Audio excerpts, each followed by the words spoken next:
we've got another sign here. We'll take a look at your sign. Excessive wealth and consumption are dying paradigms for New America with a green revolution. This is interesting to us. Because it's a nuclear-free and carbon-free future. So what if nuclear was the only way of ensuring a CO2 emission-free future? Not part of that. Oh, you're not? But I believe that. Oh, you do? So you're opposed to nuclear power and CO2 generating power? Yes.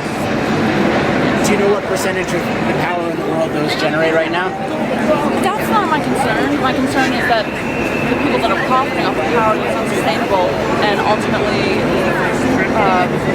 catastrophic for the planet and for the natural resources and for our food supply and for basically the existence of our species is under threat.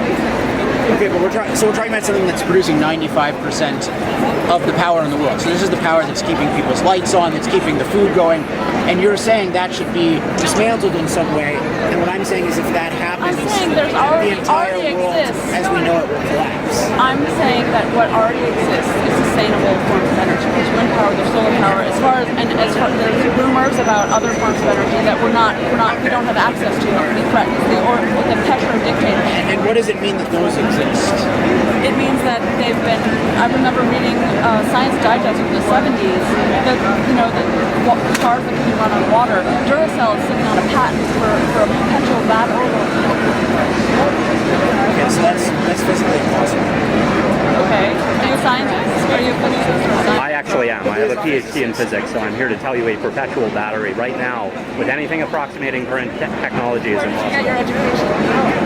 Caltech, University of Santa Barbara. At what in your class, what did you graduate? Were you number 1 in your class, number 10 in your class, number 36 in your class? I don't remember actually. We didn't have those rankings at Caltech for in the top 10%. And what did you specialize in? Physics. Physics. But what specifically did you have a Quantum information theory. Yeah. Okay, and so by quantum information theory, you're saying that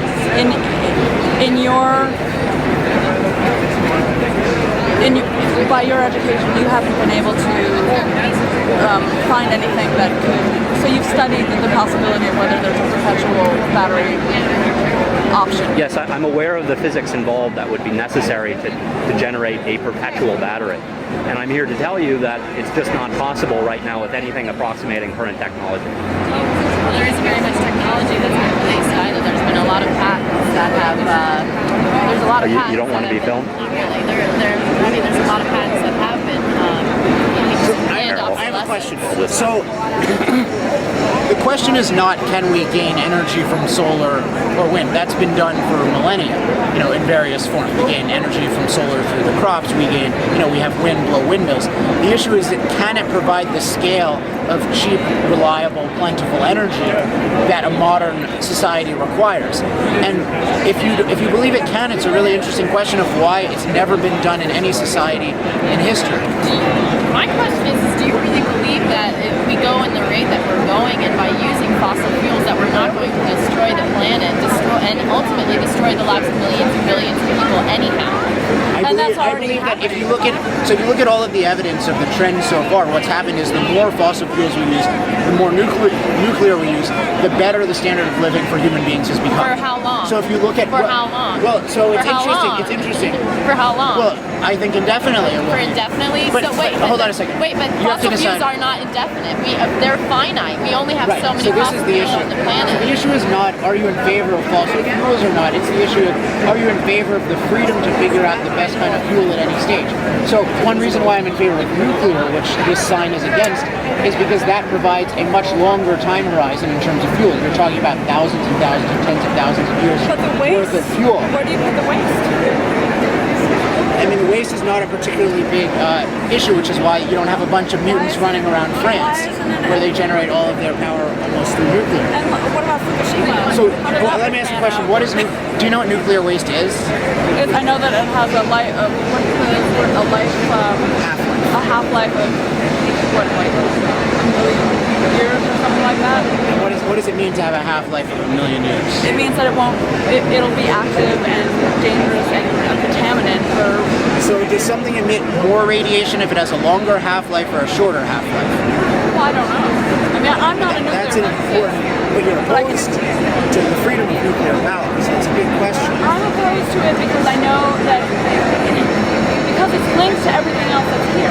It's about a small group of people that want to make a profit, no matter what the ramifications of that profit are. Like Fukushima, we have Indian Point that's sitting on a fault line, and and then you move that over to hydrofracking. That's cheap energy. That's cheap energy. I also think hydrofracking is a great technology as well. I mean, it's providing. You have a real danger. We're coming upon winter. Yes. Yeah, I can watch one propaganda film and still not be convinced by it.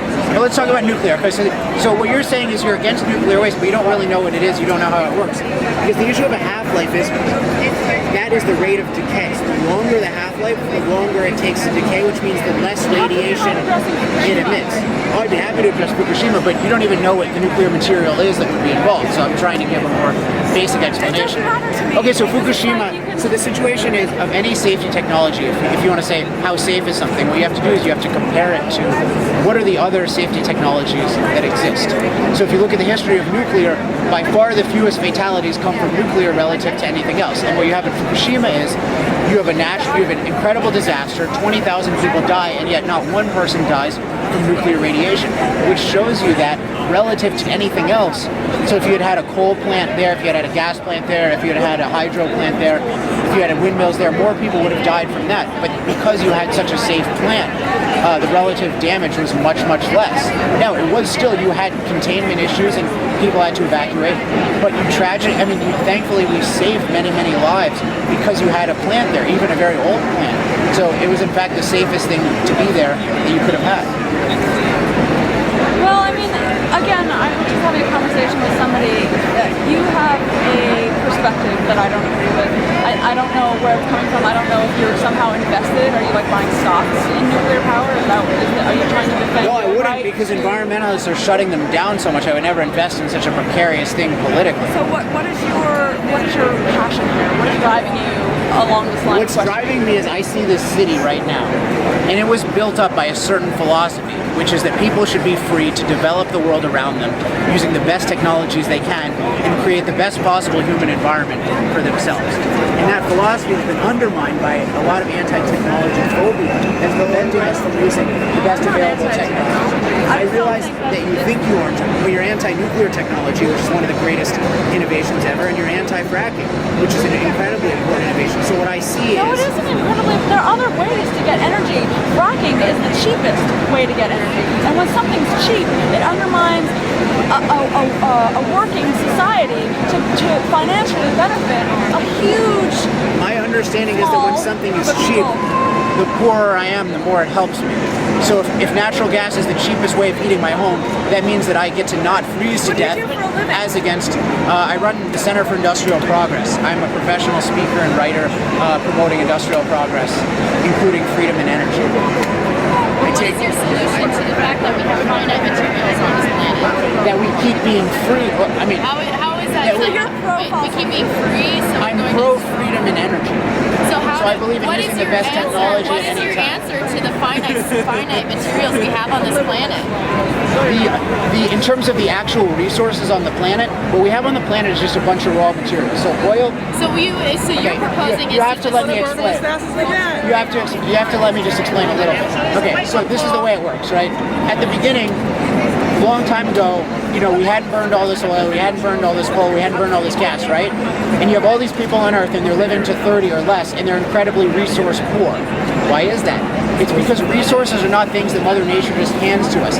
It's how we arrange the unlimited raw materials of nature like to play into God. a valuable that form. God put the resources I don't there? believe in God. I don't believe in that God man either. is the only thing that we should look up to. But at the expense of every other living No, the creature raw on this materials planet. get there. No, I don't think it's at the expense, but if But it's, it is. We're if using it's between if it's between human beings and snails, I choose human beings every time with pride. Human beings. So you can't sustainability exist. relies You can't a little bit on exist that. in all Sure, those it It does. exactly. Yeah, if you're So what future human beings need is they need past human beings to develop under freedom the best technology available. The reason I'm so prosperous today, hold on, if people, no, You're you in either get to public. participate or not. So, Who hold do you on, represent? we're together. And who is we? I'm the Center for Industrial Progress. Can you say that on my video? Yeah, absolutely. All right, stand by. Sure. If you get to okay, who are you? My name is Alex Epstein. I'm the founder of the Center for Industrial Progress. Okay. We stand for energy liberation and for technology. You can keep that as long as you want, but I forget what we're You'll talking be on about. YouTube. The fact that we have a finite amount of materials on this planet, and the fact that Yes, but our capacity to rearrange them to create new resources is unlimited. That's why over time, so your equivalent 50 years ago would have said, oh my gosh, we have finite resources, we stop using them. What that would have done is people would have become poorer. And I don't think The rate of technology would have become slower, and we would have no iPhone. What? We would probably barely have a rotary phone. What you need is for people to find the most ingenious way of rearranging the raw materials at any given stage, so that 50 years from now, you're at a stage of technology that's amazing compared to That's today. idealistic when you're living in This a is capitalist the society. entire history of Because capitalism when a certain confirms few benefit from that mentality. I totally believe in technology, but technology should be used to benefit humanity. It shouldn't be Don't work all together. So what form of government do you think should exist to make that happen, is the question. So I believe there should be a separation of government and economy. So I should be able free to trade with you. If I come up with an iPhone, I get to trade it. If I come up with, a form of nuclear power, I get to use it, as long as you can't prove that I'm doing physical damage to you. So if you come up with some half-baked theory about half-life, For instance, with fracking, yes, if you do fracking, it can damage both right, the so soil, you need, the water. you need clear I mean, laws about that. But that doesn't mean you ban all fracking. Fracking is 99.9% of the time extremely safe. Says who? Says the hydrofracking company? Says the evidence. Damn, deregulation. Exactly. So you're against deregulation, which means that you're in favor of the government controlling all human interaction. What I'm saying is we should be free to interact She said voluntarily. damn deregulation. That wasn't a pro-deregulation. No, I know. So deregulation means, now it's an abused term, but it means remove the regulations from society. What I'm saying, and you're saying that's bad. I'm saying, like, if you have a company, when Bush came in, it was like, okay, each company is going to be responsible within to monitor their environmental practices. But the ultimate goal of these companies is to make money, and environmental practices cost money.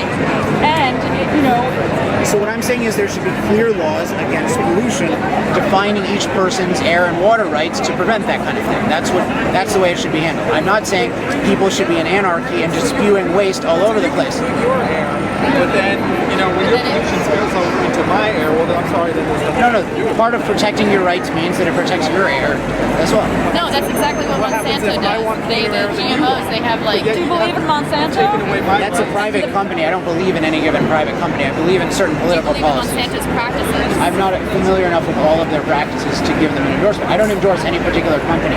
What I endorse is Except for your freedom. own. Yes, I endorse myself.